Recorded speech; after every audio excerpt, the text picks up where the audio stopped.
La tachycardie supraventriculaire, TSV. La tachycardie supraventriculaire, TSV, est associée à une fréquence cardiaque très régulière et rapide, pouvant atteindre de 180 à 220 battements par minute. On peut comparer le début et la fin des palpitations à une ampoule que l'on allume et que l'on éteint. Par exemple, le cœur peut passer de 80 à 180 battements par minute de façon soudaine, puis retourner abruptement à 80 battements par minute.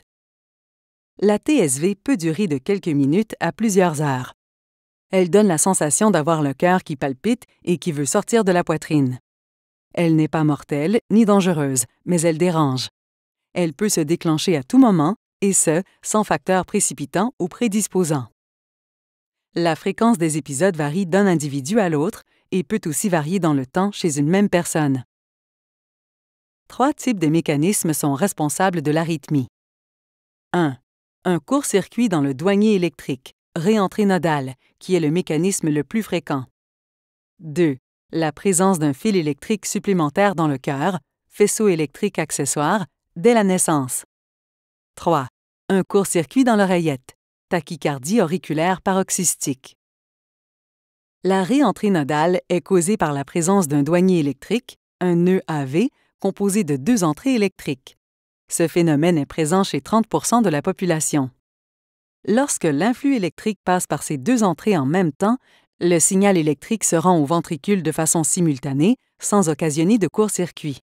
Si l'influx passe seulement dans l'une des 2 entrées, l'influx prend cette voie vers le ventricule et remonte par l'autre voie. Le court-circuit électrique, ou la boucle, s'amorce et provoque la tachycardie supraventriculaire. Le deuxième mécanisme, moins fréquent, est causé par un fil électrique supplémentaire présent dès la naissance, à droite ou à gauche. Le fil relie l'oreillette au ventricule et contourne le contrôle du nœud AV. Le fil électrique supplémentaire peut parfois n'avoir aucune conséquence, aucune arythmie. Cependant, il peut arriver que les extrasystoles déclenchent une TSV par le faisceau accessoire. L'activité descend alors par le douanier électrique et remonte par le faisceau accessoire, prêt à redescendre vers les ventricules par le douanier. La boucle électrique a été créée et provoque la TSV. Cette boucle peut également se faire en sens inverse.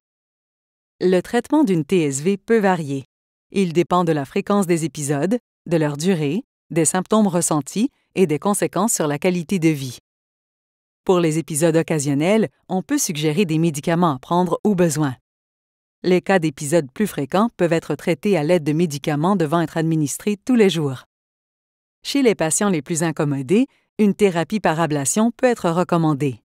Cette thérapie par cathéter consiste à brûler la cause du court-circuit. Les manœuvres de Valsalva. Les manœuvres de Valsalva peuvent parfois faire cesser la TSV.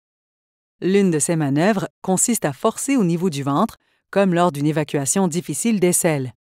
Une autre est d'appliquer une serviette mouillée, froide, au visage. Comme toutes les autres manœuvres de Valsalva, ces interventions peuvent agir sur les connexions nerveuses du cœur et influencer son système électrique et ainsi le ramener à sa fréquence normale.